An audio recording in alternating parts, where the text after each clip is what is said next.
And అందరికి నమస్కారం.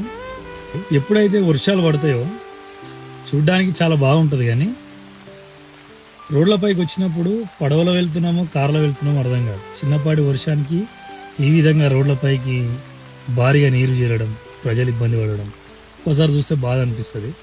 అయితే ఒకసారి ఈ రోడ్డు చూడండి.